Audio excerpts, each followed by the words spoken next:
초미니 총선이라고도 불리는 4.3 보궐선거.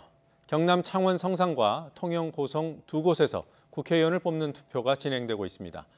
비록 잔여 임기 1년짜리 단 2석이지만 여야 모두 선거 결과에 촉각을 곤두세우고 있습니다. 이런 가운데 대통령의 인사청문 보고서 송부 재요청에 대해 야당이 거세게 비판하고 있습니다. 국회 연결해서 자세한 내용 알아보겠습니다. 최민기 기자. 네, 국회입니다. 네, 보궐선거 투표 종료까지 이제 6시간도 채 안 남았습니다. 각 당 분위기는 어떻습니까? 네, 어제 한 표라도 더 끌어모으기 위해 마지막까지 유세 총력전을 펼친 각 당 지도부는 이 개표 전까지 숨고르기에 들어갔습니다. 오늘 오전 제주 4.3 추념식에 참석한 여야 대표들은 이 행사 이후 별다른 일정 없이 보궐선거 결과에 촉각을 곤두세우고 있습니다. 더불어민주당은 따로 상황실을 마련하지 않은 가운데 이해찬 대표는 별도의 메시지 없이 투표율 등을 전달받으며 이 진행 상황 등을 지켜볼 계획입니다. 자유한국당 황교안 대표도 행사 이후 서울로 돌아와서 보궐선거 지역 선거대책본부와 수시로 연락하며 개표 상황을 챙길 것으로 전해졌습니다.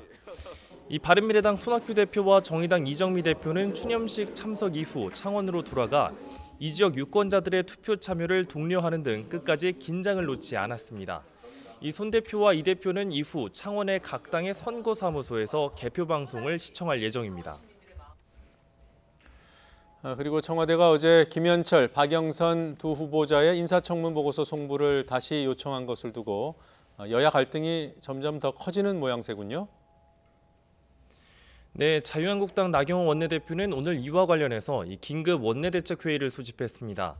이 자리에서 나 원내대표는 한국당이 일부 장관 후보의 보고서까지 채택하며 국정협조를 하는데도 청와대가 김현철, 박영선 후보자의 청문 보고서 송부를 재요청한 건 한마디로 협치를 거부한 것이라고 비판했습니다.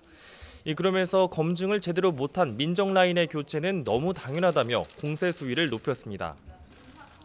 또 바른미래당 김관영 원내대표도 청와대 인사검증에 쓴소리를 쏟아냈습니다. 일반 기업 말단 직원에게 알아보라고 해도 청와대 검증 결과보다 나았을 것이라며 이를 강도 높게 지적했습니다. 이런 가운데 더불어민주당은 문 대통령의 청문보고서 재송부 요청은 한국당 등 야당의 정치 공세로 국회가 보고서 송부 기한을 지키지 못했기 때문이란 입장입니다. 강병원 민주당 원내대변인은 한반도 평화를 이끌 김현철 후보자와 중소기업 소상공인을 대변할 박영선 후보자에 대한 발목 잡기를 그만두라며 방어에 나섰습니다.